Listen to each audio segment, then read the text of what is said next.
요한이 제자들이 이제 갔습니다. 가시면서 예수님은 한 번 더 요한에 관련된 내용을 더 이야기를 하시는데요. 요한이 잘못해서 잡힌 게 없잖아요. 그럼에도 그는 잡혀야만 했고, 그러면서 이 시대가 어떠한 시대인지를 말씀을 하고 계십니다. 16절, 이 세대를 무엇으로 비유할까? 아이들이 장터에 앉아서 부르는데 피리를 불어도 춤추지 않고 울어도 가슴을 치지 않는다라는 것이 이 세대의 모습이었습니다. 다시 말해서 요한이 와서 울었습니다. 슬피 울었습니다. 먹지도 않고 마시지도 않으면서. 그랬더니 뭐라고 얘기합니까? 같이 울고 슬퍼하는 게 아니라 귀신 들렸네, 제정신 아니네 라고 하는 겁니다. 예수님은 마태복음 9장에서 세리와 함께 먹고 마시셨습니다. 그랬더니 뭐라고 합니까? 저건 먹방, 요즘 말하면 먹방이죠. 먹기를 탐하고 포도주를 즐기는 사람이고 세리와 주인의 친구네 하면서 먹어도 안 먹어도 울어도 울지 않아도 그들은 이렇게 비방을 하고 있었다라는 겁니다. 어쩌면 그들은 예수님에 대해서 또는 요한에 대해서 깊이 알아볼 마음이 없었다라는 겁니다. 왜 먹지 않는지, 왜 메뚜기와 석청을 먹고서 그렇게 광야에서 살아가는지, 또 예수님은 오셔서 왜 세리와 죄인들과 함께 식사하시는지, 피리를 불어도 울어도 그들은 전혀 거기에 대해서 관심이 없었다라는 거죠. 어쩌면 이것은 오늘날이 더 심할 수 있는 시대이기도 합니다. 그러면서 예수님께서는 이제 새 마을을 책망하시게 됩니다. 이 새 마을의 공통점은 20절입니다. 권능을 많이 행하신 마을이고 그러나 회개하지 않은 마을입니다. 마치 요한과 예수님에게 했던 피리 불어도 춤추지 않고 울어도 곡하지 않았던 모습처럼 거기에서 많은 기적을 보이셨지만 그들은 회개하지 않았다라는 겁니다. 뒤집어 볼까요? 그럼 왜 권능을 행하셨다라는 겁니까? 권능을 행하신 목적이 뭐였다라는 겁니까? 그들이 회개하기를 원하셨다라는 거죠. 어떤 표적을 보여주면서 예수님께서 바라셨던 것은 메시아가 도래하셨구나, 하나님의 나라가 가까이 왔구나, 이제는 회개해야 될 때구나라는 것을 알기를 원하셨다라는 겁니다. 그러나 그런 권능을 보면서도 그들은 회개하지 않았고, 그래서 예수님께서는 21절에 화 있을진저 고라시나, 화 있을진저 벳세다야라고 책망을 하시게 됩니다. 그러면서 23절에서는 또 가버나움을 이야기하시면서 하늘에까지 높아진 교만한 모습을 빗대서 말씀하고 계십니다. 그리고 그들이 얼마나 하나님 앞에 심판을 받을 것인지에 대해서 비교를 하시는데, 고라신과 벳세다를 향해서는 21절에서 두로와 시돈에서 내가 이렇게 권능을 행했다라면 그들이 벌써 베옷을 입고 앉아서 회개하였을 것이다 라고 얘기합니다. 가버나움에서 회개를, 이런 권능을 베푸셨다라면 그들도 바로 회개했을 것을 얘기하는데 그들은 회개하지 않았다라는 거죠. 우리가 권능을 많이 행하시면 하나님을 찬양할 것 같다라고 생각할 수 있겠지만, 그러나 예수님께서 권능을 베푸신 목적은 회개에 있었다라는 것을 다시 한번 생각을 해볼 수 있습니다. 왜요? 심판과 연결되어지기 때문에 그렇죠. 그래서 그들에게 24절에 말씀하시기를 내가 너희에게 이르는 심판날에 소돔 땅이 너희보다 견디기 쉬울 것이다. 다시 한번 지옥의 차별이 있다라는 겁니다. 지옥에서의 고통의 차별이 존재한다라는 거죠. 그러면서 예수님께서는 이제 25절부터 30절까지를 하시면서 이 거절했던 사람들과 대비되어지는 사람들을 이야기하십니다. 이 거절했던 사람들은 25절에서 어떻게 표현되어지고 있냐면요, 그때 예수께서 대답하여 이르시되 천지의 주제이신 아버지여, 이것을 지혜롭고 슬기 있는 자들에게는 숨기시고 어린 아이들에게는 나타내심을 감사합니다. 자, 지혜롭고 슬기 있는 자들이 누구란 얘기입니까? 고라신과 벳세대와 가버나움 사람들이라는 겁니다. 지혜롭고 슬기 있는데 왜 망해야 될까요? 타칭 지혜롭고 슬기 있는 게 아니라 자칭 지혜롭고 슬기 있다라고 여겼기 때문이죠. 자, 그래서 예수님께서 나중에 복음서에서도 요한복음 9장에서 그럽니다. 날 때부터 소경된 사람을 고쳐 실로암에서 고쳐 주셨을 때에 그들이 예수님 앞에 이 안식일날 이러한 일들 행하신 것을 쭉 얘기하면서 얘기했을 때 예수님께서 하신 것이 뭡니까? 너희가 본다고 하니 너희 주가 그저 있느냐? 그때 예수님께서 우리가 소경이냐? 뭐 이렇게 얘기하니까 너희가 너희가 소경이었다면 봤을 것이다. 그러나 너희는 지금 본다고 한다. 본다고 한다는 건 뭐예요? 소경인데도 불구하고 볼 수 있다라고 얘기한다는 겁니다. 여기서 말씀하고 있는 것처럼 지혜롭고 슬기 있다라고 생각하니까 메시아가 필요 없는 거죠. 그런데 누구에게는 하나님께서 나타내십니까? 어린 아이들에게는 나타내신다라는 겁니다. 어린 아이들은 그럼 어떠한 존재라는 겁니까? 자기를 지혜롭다라고 생각하지 않고 슬기 있다라고 생각하지 않는 아이들, 이것이 아이들의 모습이라는 거죠. 그들에게는 하나님께서 나타내 주신다라는 것입니다. 이렇게 하는 것이 하나님의 뜻이라고 말씀을 하셨습니다. 그러면 나는 지혜로운 사람, 지혜롭고 슬기 있는 사람입니까? 어린아이입니까? 어떠신 분이세요? 아마 지혜롭고 슬기 있다라고 생각하셨으면 여기 안 오셨겠죠. 그렇죠? 나는 모르고 더 배워야 된다고 생각하시니까 이 자리에 나오셨기 때문에 여러분들에게 하나님의 뜻을 나타내실 겁니다. 이것이 어린아이의 모습이죠. 나이가 어리다 어린아이가 아니고 내 마음이 하나님 앞에서 겸손한 이 모습이 하나님께서 찾으시는 어린아이의 모습입니다. 28절 수고하고 무거운 짐진 자들아 다 내게로 오라 내가 너희를 쉬게 하겠다라고 주님 말씀하십니다. 자, 내가 너희를 쉬게 하겠다라고 하는데 쉴 수 있는 사람의 특징이 나오고 있습니다. 쉴 수 있는 사람은 어떤 사람입니까? 수고하고 무거운 짐인 것을 아는 사람입니다. 그러나 인생은 모두 다 수고하고 무거운 짐을 가지고 있습니다. 그러나 문제는 뭡니까? 무슨 차이가 있습니까? 그걸 알고 있느냐? 그래서 내가 쉼이 필요하다라는 것을 고백하고 있느냐? 아니다. 나는 쉬지 않고도 얼마든지 이 길을 걸어갈 수 있다. 나는 튼튼하고 강하고 힘 있는 사람이다 하는 사람은 쉼이 필요 없죠. 예수님이 필요 없죠. 그들은 지혜롭습니다. 그들은 슬기롭습니다. 그들은 힘이 있습니다. 그들은 돈이 있고요. 권력이 있습니다. 그들은 예수님을 필요치 않습니다. 그러나 지혜롭지 못하고 힘이 없고 연약하고 이런 자들에게 주님 무겁습니다.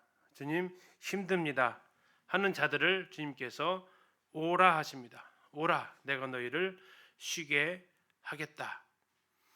이 자비로운 초청, 이 은혜로운 초청, 예수님께서 우리를 부르신 그 초청에 응답한 사람만이 그게 바로 이스라엘의 잃어버린 자인 것이고 그게 바로 어린아이들의 모습이고 또한 그게 우리들의 모습이기를 기도하게 되죠. 자, 마음이 온유하고 겸손하니 그 다음에 뭡니까? 나는 예수님의 성품을 두 가지를 얘기하고 있습니다. 온유와 겸손, 이게 예수님의 성품입니다. 그러면서 예수님께서 말씀하신 것은 나의 멍에를 메고 내게 배우라라는 겁니다. 자, 멍에가 뭐죠? 짐승에게 이렇게 어깨에다가 씌우는 거죠. 그리고 뭐 들어서 아시겠지만 이거 한 마리가 메는 멍에가 아니고 나의 멍에를 메우라는 얘기는 내 옆에 멍에를 같이 메자라는 겁니다. 두 마리의 소가 끄는 쟁기를 생각하실 수 있는 거죠. 그러면 두 마리가 동일한 힘으로 끕니까? 아니다라는 겁니다. 거기에 메인이 있고 사수가 있고 부사수가 있다라는 겁니다. 그럼 예수님과 함께 끌면 누가 사수겠어요? 예수님이 사수죠. 그냥 따라가면 된다라는 거죠. 따라가면 된다라는 것을 주님께서 말씀하는데 뭐라고 하십니까? 그러면 너희 뭐가 쉼을 얻는다고요? 마음이 쉼을 얻는다. 주님이 우리에게 약속하신 것이 몸의 쉼이 아닙니다. 그렇죠? 실망하셨습니까? 실족하셨습니까? 우리가 성경에서 말하고 있는 걸 잘 알아야 된다라는 겁니다. 이 내 생각하고 좀 다르죠. 주님이 분명히 약속하신 것에 대해만 주장하셔야 됩니다. 주님 분명히 쉰다고 하셨잖아요. 잘 봐. 뭐가 쉰다고요? 마음이 쉼을 얻는다라고 하셨다라는 겁니다. 뭐 주님과 함께 멍에를 매도요. 가만히 있어요. 멍에 매는데요. 같이 따라가기라도 해야 되잖아요. 그러면 움직이는 거죠. 대신요. 멍에를 메고 따라가는데 마음은 어때요? 편안하다라는 거죠. 왜요? 내가 주사수가 아니거든요. 나는 따라가면 존재이니까 나는 마음에 쉼을 얻을 수 있다라는 겁니다. 왜요? 이는 내 멍에는 쉽고 내 짐은 가볍다. 가볍고 쉬운 멍에 예수님이 지어주시기 때문에 가볍고 쉬운 멍에다라고 말씀하고 있습니다. 그분에게 주도권을 넘길 때 우리에게 쉼이 있다라는 것을 말씀하고 있죠. 자, 지금 이제 보이시는 장면이 이스라엘 가게 되면 보이는 이정표입니다. 뭐 누구 말씀하신 대로 이스라엘은 그냥 이정표에서도 은혜를 입어요. 이게 지금 어디 이정표예요? 영어로 보면 뭐 고라짐 이렇게 보이잖아요. 고라짐인데 이게 바로 고라신이라는 이정표입니다. 성경에 쓰여 있는 지명이 지금도 2000년 지난 지금도 이런 지명이 있다라는 것 자체가 참 새롭게 느껴지죠. 여기 들어가게 되면 회당이 지금도 이렇게 있습니다. 회당의 터가 색깔이 무슨 색입니까? 검정색입니다. 화강암이 아니라 현무암 지대죠. 여기가 그러니까 화산지대라는 것을 알 수 있고요. 흔적만 이렇게 남아 있고 그 뒤편으로는 이게 존재하고 있습니다. 모세의 자리라는 게 있습니다. 모세의 자리. 예수님께서 마태복음 23장에서 모세의 자리에 앉는 사두개인들에 대해서 바리새인들에 책망하시는 모습인데 여기 성경을 가르치는 자의 자리입니다. 겸손한 자리 같아요. 교만한 자리 같아요. 교만해지는 자리입니다. 율법의 심판자로서 앉는 자리. 여기에 대해서 책망하시는 거죠. 또 그 회당 옆에는 이 메두사의 머리가 있습니다. 그리스도마 신화에 나오는 메두사라는 이 메두사의 머리인데 이렇게 되어 있으면 안 돼요. 이 머리가 바닥으로 가 있어야 되는데 이렇게 눈 마주치면 여기 계시면 그냥 다 얼어버리는, 굳어버리는 전설이 있는 거죠. 그래서 이 메두사의 머리는 다 뒤집어 놓는데 이렇게 성경의 땅에 이게 왜 들어와 있을까요? 지금 벌써부터 지금 혼합되어지고 있다라는 겁니다. 알렉산더가 이 땅을 휩쓸고 지나가면서 헬레니즘 문화가 여기에 깊게 들어와 있어서 심지어 어디까지요? 저 회당에 왜 메두사의 머리가 들어와 있어야 되냐고요. 다른 데도 아니고 율법이 선포되어진 하나님 말씀이 선포되어진 자리에 벽면에 이렇게 메두사의 머리가 이쪽 옆에 구석에 있어요. 이쪽 반대편 쪽 구석에 있는 겁니다. 이것은 지금 이스라엘의 그런 상황이 매우 안 좋다라는 것을 알 수 있는 거죠.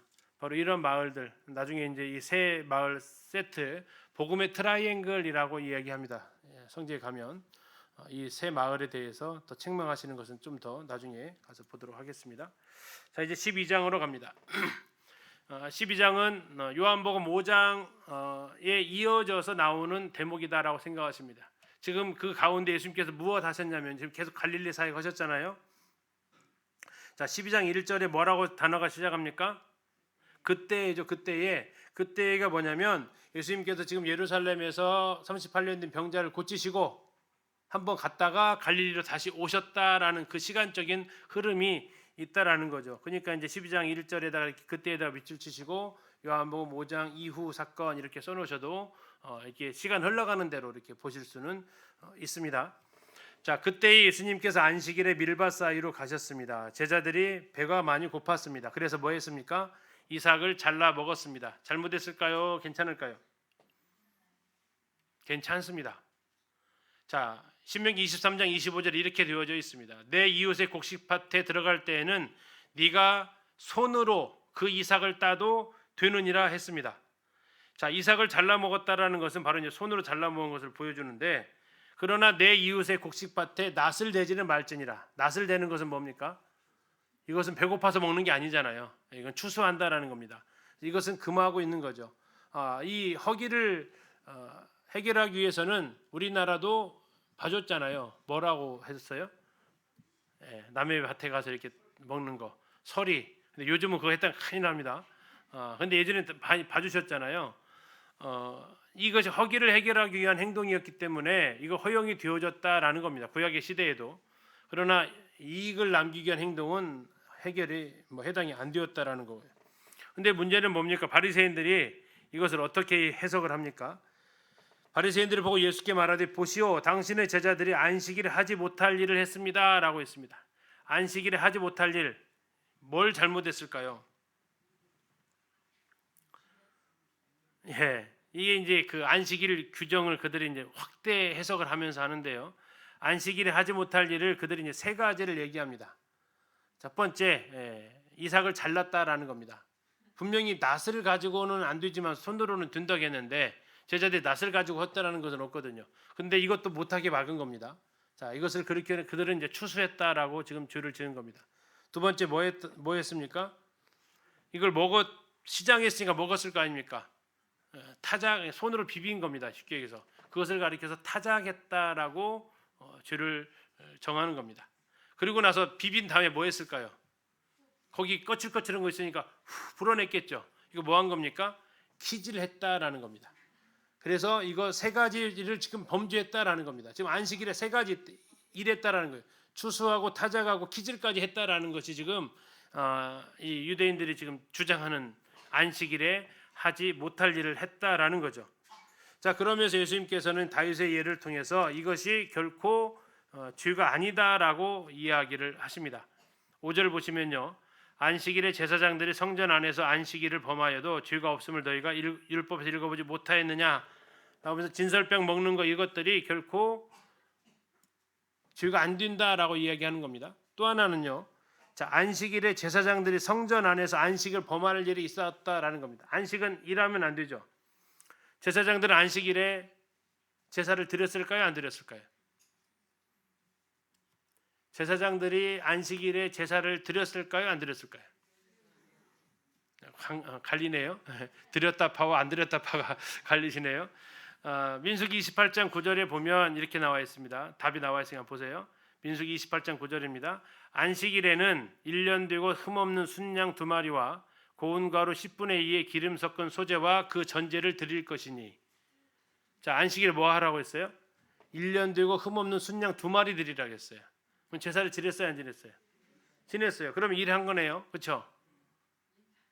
안식일을 범했네요. 그런데 예수님께서 5절에 말씀하고 있는 거예요. 안식일에 제사장들이 성전 안에서 안식일을 범했단 말이에요. 그래도 뭐가 없어요? 죄가 없다고요. 예외 규정을 두었다라는 거죠. 제사장들에 대해서 예외 규정을 두었다라는 겁니다. 그러면서 이것을 말씀하신 이유가 뭐겠습니까? 6절이죠. 나는 성전보다 더 큰 자다라고 얘기하시면서 안식일에 성전에서 제사장들이 일하는 건 잘못이 아니다. 근데 나는 성전보다 더 큰 자다. 그리고 내가 원하는 것은 7절 자비고 제사가 아니다라고 얘기하십니다. 나는 자비를 원하고 제사를 원하지 않는다라는 말씀은 호세아서 6장 6절의 말씀입니다. 호세아서 6장 6절에 나는 인애를 원하고 제사를 원하지 아니하며 번제보다 하나님 아는 것을 원한다라고 말씀하셨는데요.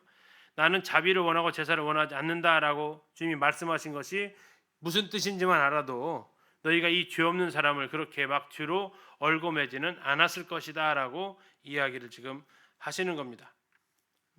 그리고 결론은 8절 인자는 안식일의 주인이다라는 것입니다. 자, 안식일을 제정하신 분이 누구다라는 겁니까?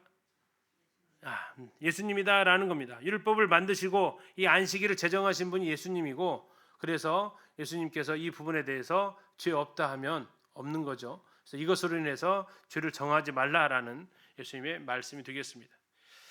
자, 9절 또 한 번의 안식일입니다. 그럼 며칠이 지났을까요? 7일이 아니고 그날입니다.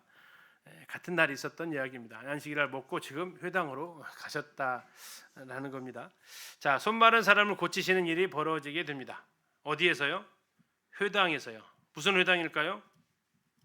가버나움 회당입니다. 이스라엘 가면 꼭 가는 곳이 바로 이 가버나움 회당이고 여기에서 손 마른 사람을 고쳐주시는 일을 하는 거죠. 자, 그 사람이 10절입니다. 한쪽 손이 말랐다라는 겁니다. 자, 그래서 사람들이 예수님이 이제 질문을 하는 거죠. 무슨 질문을 합니까? 안식일에 병 고치는 거 옳습니까? 라고 묻습니다. 자, 우리 성도님들이 이 질문 받았으면 뭐라고 대답하시겠습니까? 옳습니다라고 대답할게요. 아니, 안 되죠. 다음 날 하면 되죠. 이렇게 할까요? 옳습니다 해야 되는데 옳습니다가 잘 안 나오는 거죠. 예. 이 질문하는 의도가 뭡니까? 안식일에 병 고치는 것이 옳습니까라는 질문 의도가 뭐냐고요. 안 된다라는 것을 받아내기 위한 질문이었잖아요.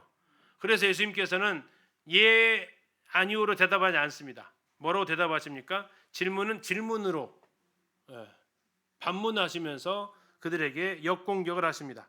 11절입니다. 예수께서 이르시되 너희 중에 어떤 사람이 양 한 마리가 있어 안식일에 구덩이에 빠졌으면 끌어내지 않겠느냐? 그럼 당시에 보편적으로 안식일에 구덩이에 빠졌을 때 꺼낸다 안 꺼낸다? 꺼낸다라는 겁니다. 그래서 질문은 질문으로 받아치셨다라는 거예요. 그리고 거기에 대해서 꺼냈을 때 거기에 대해서 죄라고 한다 안 한다? 안 한다라는 겁니다. 그러면서 예수님께서 말씀하시는 것은 12절 사람이 양보다 얼마나 더 귀하냐. 그러니까 병 고쳐줄 수 있다라는 것이 예수님의 결론이죠. 자, 이것이 바로 이제 예수님께서 질문에 대해서 질문을 공격하시는 모습이고, 자, 그러면 바리새인들 뭐라고 했을까요? 할 말이 없죠. 할 말 없으면 어떻게 해요? 잘못했습니다 하는 게 아니라 14절입니다. 바리새인들이 나가서 어떻게 하여 뭐라고요? 예수를 죽일까 의논합니다. 회당에서의 일패 그리고 회당 밖으로 나가서 예수님을 더 이상은 이제 안 되겠다, 죽여야겠다라고 그들이 결론을 내리게 되는 거죠. 이들이 바로 이제 아까 보셨던 대로 기적을 보면서도 앞에도 나왔잖아요. 기적을 봤는데 바알세불 힘입어서 하네. 기적을 보였는데 뭐 한다고요? 죽이려고 하는 거죠. 기적이 그들에게 있어서 하나님 앞에 회개하기 위한 기도가 기적이었는데 회개를 안 하는 모습을 제대로 지금 보여주는 거죠. 가버나움에서 지금 권능을 행하셨잖아요. 그러나 그들이 뭐 하지 않고 있어요? 회개하지 않고 있다라는 거죠. 앞에서 지금 11장에서 거기에 대해서 이야기를 하셨는데 대표적인 신뢰가 지금 등장하고 있는 겁니다. 그러면서 예수님께서 구약의 말씀이 성취된 것을 말씀해 주고 있습니다. 17절 이는 선지자 이사야를 통하여 말씀하신 바 하면서 18절부터 쭉 말씀하십니다. 이 말씀은 이사야에서 42장을 인용한 말씀인데요. 제가 이사야에서 42장을 읽어 드릴 테니까 여기 18절부터 21절까지를 비교해서 한번 들어보세요. 어떤 차이점이 좀 있는지. 자, 이사야 42장 1절 제가 읽겠습니다. 내가 붙드는 나의 종 내 마음에 기뻐하는 자 곧 내가 택한 사람을 보라. 내가 나의 영을 그에게 주었은즉 그가 이방에 정의를 베풀리라. 그는 외치지 아니하며 목소리를 높이지 아니하며 그 소리를 거리에 들리게 하지 아니하며 상한 갈대를 꺾지 아니하며 꺼져가는 등불을 끄지 아니하고 진실로 정의를 시행할 것이며 그는 쇠하지 아니하며 낙담하지 아니하고 세상에 정의를 세우기 이르리니 섬들이 그 교훈을 앙망하리라. 비슷합니까? 이게 달라진 이유가 뭐라고 그랬죠? 70인역을 인용했기 때문에 약간 달라졌다라는 거죠. 자, 아무튼 이렇게 하면서 예수님께서 그 부분에 대해서 말씀을 하셨고 21절 끝에 보니까 함을 뭐 하려고요?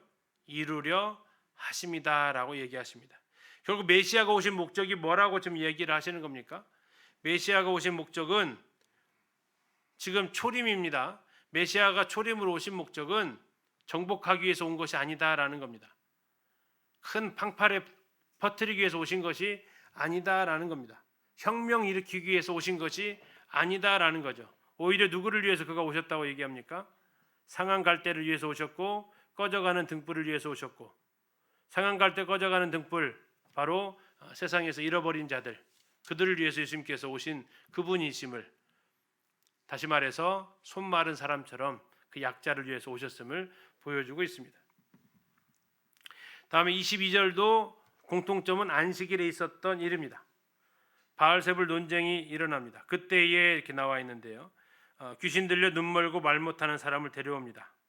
그때 예수님께서 어떻게 하십니까? 이 일을 해결을 하십니다.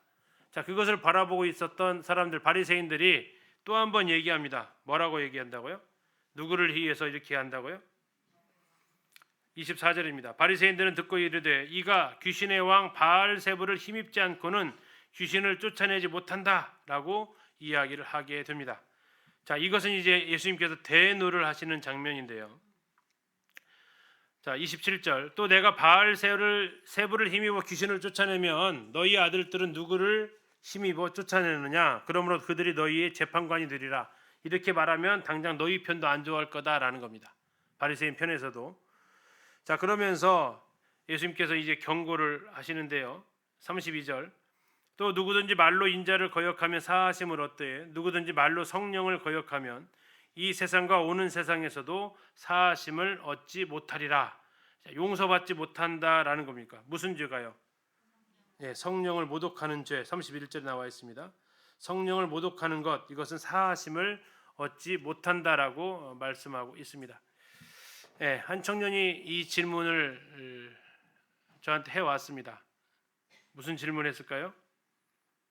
오늘날에도 이 성령 모독죄는 예수님의 피로도 해결이 안 됩니까? 라고 질문을 해왔습니다. 우리 교회 청년들 똑똑해요, 그렇죠? 뭐라고 답변을 해야 될까요?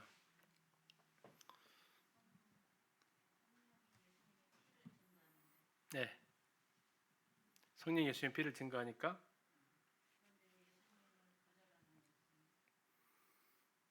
이제 그 사람은 이제 영영 기회가 없냐고 지금 질문을 해왔어요.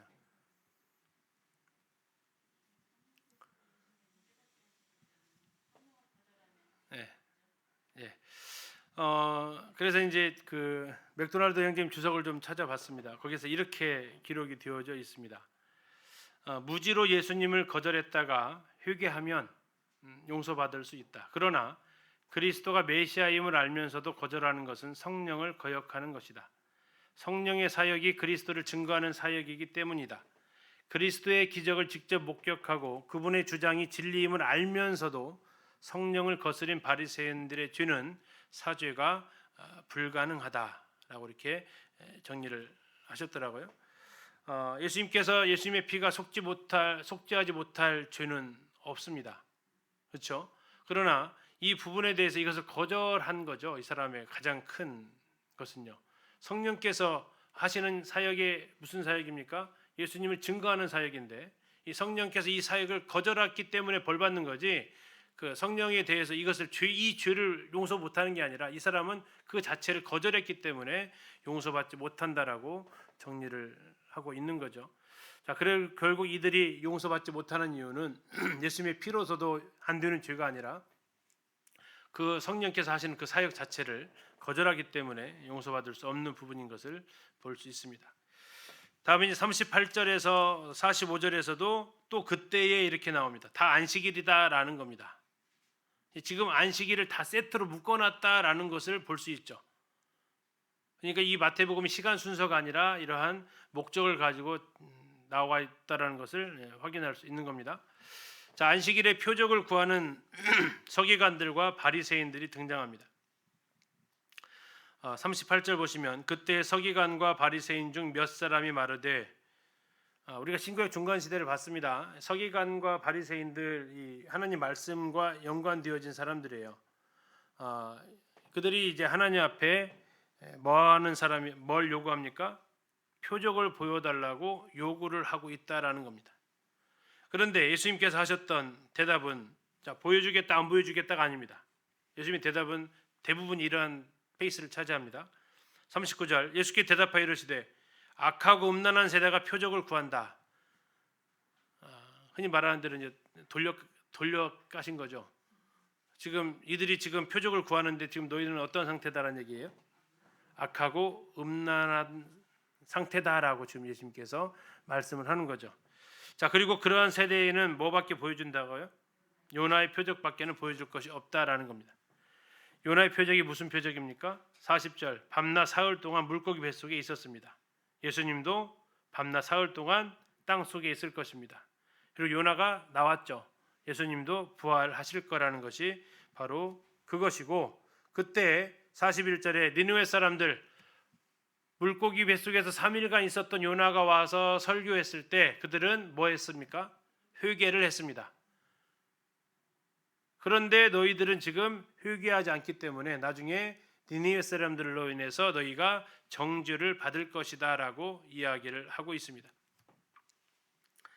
자, 그러면서 이 악한 세대의 모습에 대해서 43절, 더러운 귀신이 사람에게서 나갔을 때 물 없는 곳으로 다니며 쉬기를 구하되 쉴 것을 얻지 못하고 이에 이르되 내가 나온 집으로 돌아가리라 하고 와보니 그 집이 비고 청소되고 수리되었거늘 이에 가서 저보다 악한 귀신 7을 데리고 들어가서 거하니 그 사람의 나중 형편이 전보다 더욱 심하게 되느니라.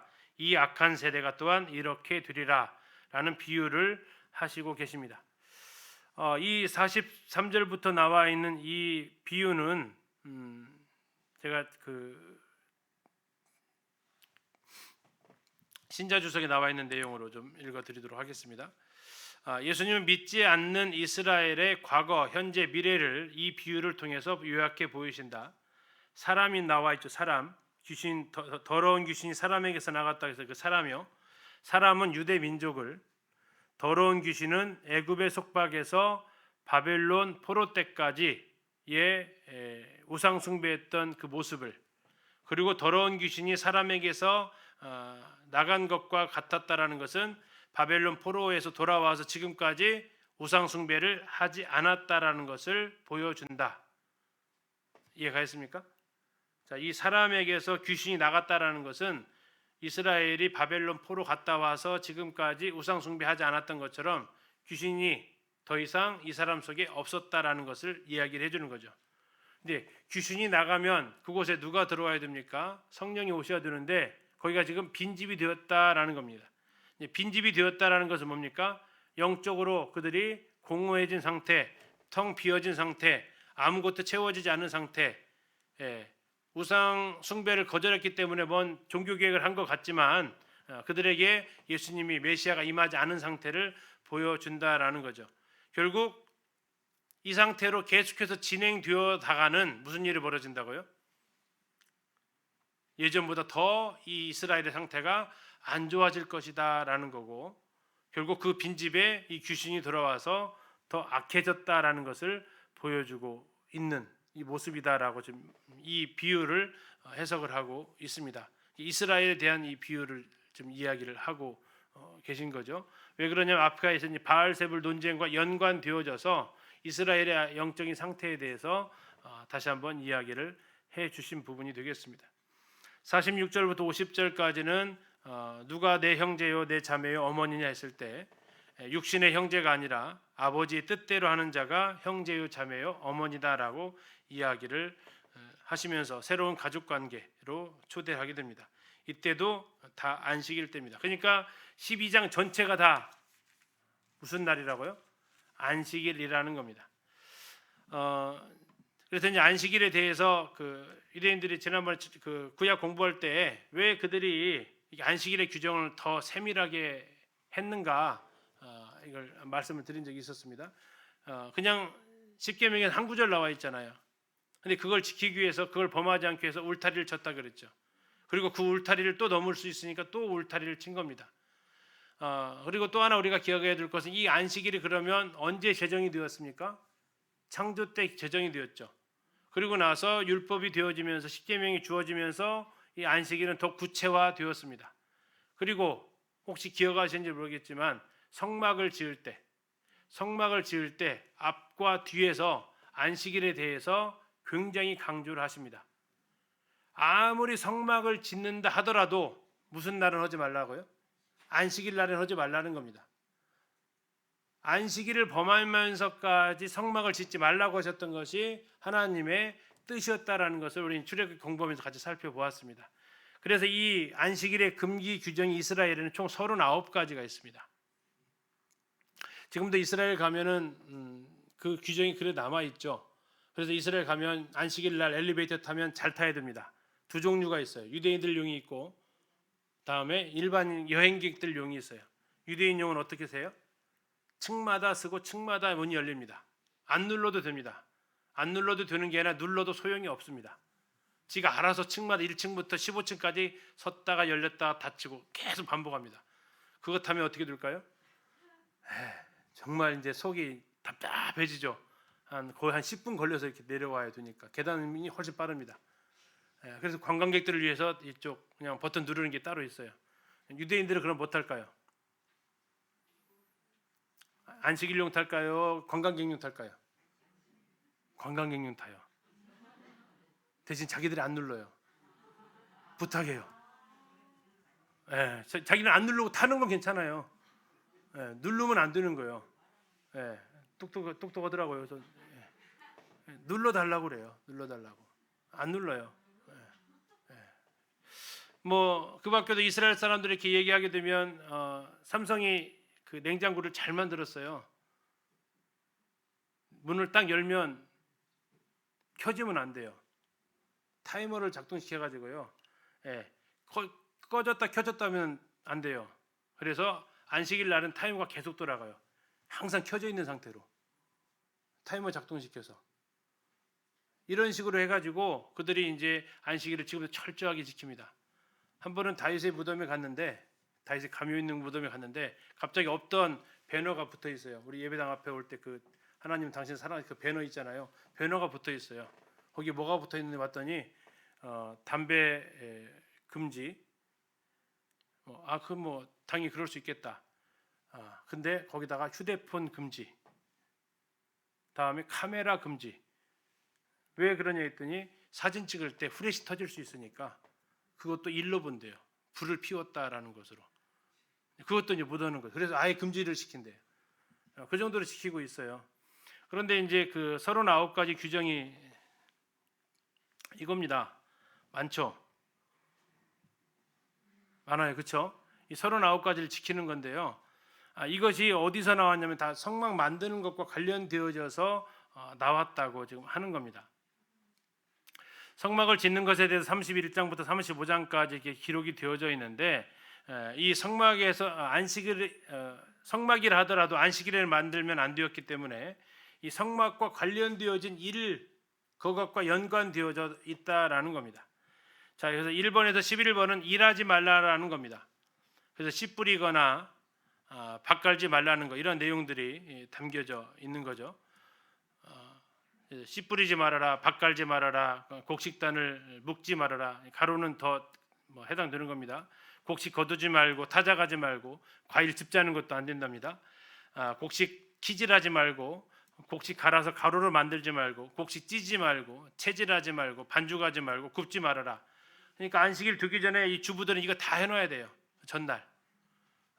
이것을 이제 해야 되는 것이 책임이고 12번부터 24번까지는 이제 그 성막에서 일하는 사람들 옷을 만들었잖아요. 제사장 옷, 레위인들 옷. 그래서 이 옷 만드는 것과 관련된 일들을 여기다 규정에 넣은 거예요.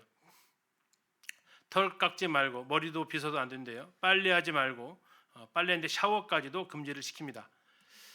이건 지금 없는 걸 자꾸 추가시킨 겁니다. 때리지 말고 염색하지 말고 화장도 안 된대요. 염색인데 화장까지 금하는 거죠. 실도 짜지 말고 밧줄을 끌지 말고 두끈 만들지 말고 두실 짜지 말고 두실 가르지 말고 매듭 짓지 말고 매듭 풀지 말고 바늘로 2번 깁지 말고 두뜸을 깁기 위해서 찢지 말고 전부 다 옷과 관련된데 이게 성막할 때 제사장 레위인들 옷 만드는 것이 있기 때문에 이 규정을 다 넣어놨다라는 겁니다. 자, 녹색으로 되어진 25번부터 31번까지는 이제 거기에서 사용되는 가죽이 쓰였잖아요. 성막에서 또 가죽과 관련된 일을 한 겁니다. 사슴을 잡지 말아라, 죽이지 말아라, 가죽의 껍질을 벗기지 말아라, 무드질하지 말아라, 재단하지 말아라, 구김살 펴지 말아라, 자르지 말아라 라는 거고요. 32번부터 33번에 해당되는 얘기는 그 뭐라 할까요? 짐과 관련된 것이 되겠습니다. 두 글자 짝 맞추는 거, 두 글자를 쓰기 위해서 지우는 거, 쓰고 지우는 거 이것에 대해서 못하도록 이야기를 하고요. 34, 35번은 이게 널판으로 벽을 세웠잖아요. 그러니까 그것과 관련된 겁니다. 집을 짓거나 해체하지 말아라. 36번부터 39번까지는 마무리하는 겁니다. 마감질하는 거죠. 망치로 납작하게 때리지 말고 불을 끄지 말고 불을 켜지 말고 한 집에서 다른 집으로 물건을 2m 이상 옮기지 말고. 자, 이러한 39개의 규정이 전부 다 성막과 연관되어지면서 제정이 됐는데 보시는 대로 다 어떻게 했냐면 더 덧붙여놨어요. 더 강조하기 위해서 울타리를 또 치고 하는. 그래서 지금 아까 했던 대로 요즘은 이제 엘리베이터 새로운 거 나오면서 그럼 엘리베이터 없잖아요. 여기는 어떻게 됐을까요? 랍비들이 그때 추가로 더 정해요. 그러면서 이제 탈무드가 계속해서 늘어나는 거죠. 아직도 탈무드는 끝나지 않은 책이죠. 계속해서 이제 새로운 것들이 나오면서 하는 거죠. 아무튼 이렇게 되면서 그들이 안식일날 이렇게 지키고 있었기 때문에 이 12장에 나와 있었던 예수님께서 안식일에 병 고치시고 하는 활동들에 대해서 정말 곱지 않은 시선으로 봤던 거고, 안식일을 범하는 것을 예수님을 죽여야 될 죄로 그들은 생각을 했던 것을 우리가 생각할 수 있겠습니다. 이제 13장으로 가면 천국 비유가 나오는 흔히 7가지의 비유가 등장합니다. 왜 예수님은 비유로 말씀하셨는가? 11절 12절에서 말씀하고 있는데요. 잠시 보시겠습니다. 13장 11절 12절 먼저 보실게요. 비유로 말씀하신 이유입니다. 11절 대답하여 이르시되 천국의 비밀을 아는 것이 너희에게는 허락되었으나 그들에게는 아니 되었나니 무릇 있는 자는 받아 넉넉하게 되되 없는 자는 그 있는 것도 빼앗길 것이다. 그래서 제자들한테는 진리를 좀 더 정확하게 알려주기 위해서 비유를 쓰지만 믿지 않는 사람들한테는 감추기 위한 것이다라는 거죠. 그래서 예수님께서 이제 비유를 얘기하시는데 뭐 잘 아시는 비유, 많이 들어보신 비유, 설교 때도 많이 언급되어진 비유가 나옵니다. 4가지 땅에 떨어진 비유. 무슨 받침 나옵니까? 길가와 돌밭과 가시떨기와 좋은 땅에 있었다라는 거죠. 자, 여기에서 열매 맺는 땅은 무슨 땅입니까? 좋은 땅입니다. 자, 좋은 땅의 열매는 좋은 땅이 몇 가지가 나와 있어요? 좋지 않은 땅 3가지 나와 있습니다.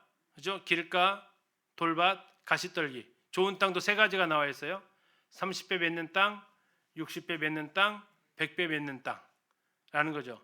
이 3대 3으로 지금 되는데, 자, 그러면 이제 이것이 무슨 뜻인지 여기에 대해서 해석을 주님께서 다 해 주셨습니다. 이 씨 뿌리는 비유에 나와 있는 것들이 다 무엇인지. 길가에 있다라는 것, 악한 자 새가 와서 먹는 것이고, 돌밭에 있다라는 것, 어려우면은 넘어지는 거고, 가시떨기에 있다라는 것, 자라다가 힘들면 포기하는 거고, 좋은 땅에 있다라는 것, 말씀을 듣고 깨닫는 것이다라고 이야기를 해 주시고 있죠. 자, 이걸 통해서 예수님께서 그럼 뭘 가르쳐 주고 싶었는가라는 것을 생각해 봅니다. 자, 예수님께서 좋은 땅의 비결은 뭐라고 얘기를 하십니까? 좋은 땅은 무슨 땅이라고 얘기하십니까? 23절 보실까요? 좋은 땅에 뿌려졌다라는 것은 말씀을 듣고 뭐 해야 된다고요? 깨닫는다라는 겁니다. 이 깨달음 없는 말씀을 듣는 것은 좋은 땅이 아니다라는 거죠. 그럼 깨닫는다라는 게 뭘까요? 깨닫는다라는 것은 말씀을 순종한다라는 뜻을 가지고 있습니다. 누가복음에서는 듣고 지킨다라는 말로 표현되어져 있습니다. 다시 말해서 이 씨 뿌리는 자를 통해서 하나님의 말씀을 듣기만 하는 것, 실천하지 않고 순종하지 않는 것은 열매 맺지 못한다라는 것을 가르쳐주기 위한 목적이 하나가 있죠. 두 번째는 설교자들에게 은혜를 주시는 말씀인데요. 내가 전에도, 예수님이 전에도 무슨 일이 벌어진다고요? 저런 새 유형의 사람들은 안 된다. 너희들이 전할 때도 어떨 것이다? 저 새 유형의 사람들이 있을 것이다. 그러니까 너무 실망하지 마라 라는 위로가 있습니다. 또 하나는 우리에게 이제 청중에게 주는 교훈인데요. 말씀을 받을 때에 우리에게 커다란 3가지의 대적이 있다라는 겁니다. 첫 번째는 길가에 떨어진 밭, 누가 대적입니까? 새들입니다. 새들. 사탄이 방해할 거다라는 겁니다. 말씀 듣는 시간에. 두 번째, 돌밭입니다. 돌밭은 뭐가 방해합니까? 뜨거운 햇빛이 방해를 할 거다라는 거예요. 육신이 약해서 하면서 이 연약한 육신으로 인해서 하나님 말씀이 열매 맺지 못할 것이다라는 거죠. 어려움이 찾아왔을 때, 핍박이 찾아왔을 때 이 연약한 육신 때문에 고난받기 싫어서 포기해 버리는 거죠. 세 번째는요, 세상이다라는 겁니다. 세상의 염려와 재래 유혹이라는데 바로 세상이다라는 거죠. 이것은 사탄의 흔히 말하는 세 가지의 무기죠. 사탄과 육신과 이 세상은 우리를 공격하는, 말씀이 뿌리내지 못하게 하는 커다란 대적들이 세 가지가 존재를 합니다. 또 하나는 하나님의 말씀이 얼마나 큰 파괴력을 가지고 있냐를 보여주기도 하는데요. 씨 한 알이 떨어졌는데 몇 배까지 열매를 맺을 수 있다고요? 100배까지 갈 수 있다라는 겁니다. 물론 먹히는 것도 있지만 열매 맺는 것도 있다라는 거고. 그러나 우리가 이제 이 좋지 않은 밭에 너무 관심을 두다 보면 놓치는 게 하나가 좋은 땅인데요. 아까 좋은 땅의 종류가 몇 가지라고요? 몇 배, 몇 배, 몇 배? 그러면 나는 몇 배짜리예요? 나는 몇 배짜리냐고요? 나는 30배짜리 밭이에요? 60배짜리 밭이에요? 100배짜리 밭이에요? 확인할 필요 없으니까요. 100배로 하셔도 괜찮아요. 우리가 길가냐 돌밭이냐 가시떨기냐 여기에만 너무 집중하다 보면 열매 맺는 밭도 열매를 맺더라도 세 가지 종류의 밭이 있다라는 겁니다. 30배짜리냐 60배짜리냐 100배짜리냐. 우리가 많은 수많은 말씀을 들었는데 과연 내 삶 속에서 어느 정도의 열매가 맺히고 있느냐, 아니면 정말 그냥 순간 길가에 떨어진 밭처럼 싹 사라지는 말씀도 있었고요. 좀 해보다가 아이고 나는 못해 안해 하면서 그만둔 것도 있었고요. 또 하다가 해보는 데까지 하다가 결국 포기하는 것도 있었을 것이고요. 그러나 어느 말씀은 정말 순종하고 실천하면서 열매를 맺는 말씀들도 있었을 거라는 거죠. 여기서 이제 우리가 생각해 볼 부분이 되겠습니다. 두 번째는 이제 24절에서 30절까지 좋은 씨를 제 밭에 뿌린 사람에 대해서 얘기합니다. 원수가 와서 가라지를 뿌렸다라고 얘기하고 있습니다. 그래서 종들이 이 가라지 뽑아버릴까요? 하죠. 그랬더니 주인이 뭐라고 합니까? 가만두어라 라고 합니다. 왜요? 잘못하다가는 뭐도 뽑을 수 있다고요? 곡식도 뽑을 수 있다라고 하기 때문에 추수 때까지 가만두어라 라고 합니다. 자, 여기서 가라지가 뭘까요? 가라지. 곡식이랑 비슷할까요? 아니면 다를까요? 비슷한 것이 되겠죠. 자, 그래서 이제 이스라엘 땅에서 찍은 가라지를 보여드리려고 합니다. 이거 사진을 올려드릴게요. 이게 지금 이스라엘 땅의 가라지입니다. 보이십니까? 밀 같으죠. 이게 이름이 뭐냐면 독보리입니다. 독보리. 자, 이 독보리 꽃입니다. 독보리 꽃 이렇게 핍니다. 이 세계 기독교 박물관에 계시는 분이 쓰신 성서 식물의 책에 나와 있는 내용인데요. 성경의 땅 성지에서 자라는 가라지는 독성도 가지고 있어서 독보리라고 불리기도 한다. 독보리에는 곰팡이균이 기생하는데 이 균에 침입당한 가라지를 먹으면 구토나 설사를 하게 된다. 그렇지만 육안으로 가라지 종류를 판단하는 것은 쉽지 않은 일이므로 일단 모든 가라지를 골라내지 않으면 곡물의 질이 떨어지게 되는 것이다. 가라지는 자라는 동안 밀이나 보리와 모양이 흡사하여 농부라도 발견하기 어려울 정도이다. 그러나 다 자라고 잎이 마르기 시작하면 폭이 사이로 40에서 100cm 정도 웃자라 있는 이것을 볼 수 있다. 그리고 거기에서 그때 이제 비로소 구별이 확연히 드러난다라는 겁니다.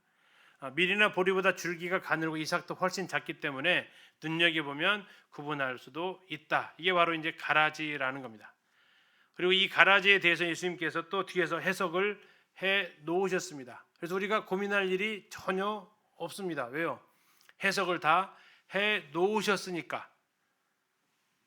그런데 이제 그 다음부터 나와 있는 31절부터 나와 있는 것은요, 고민이 많아요. 왜요? 해석을 안 해주셨어요. 그럼 누가 해석해야 돼요?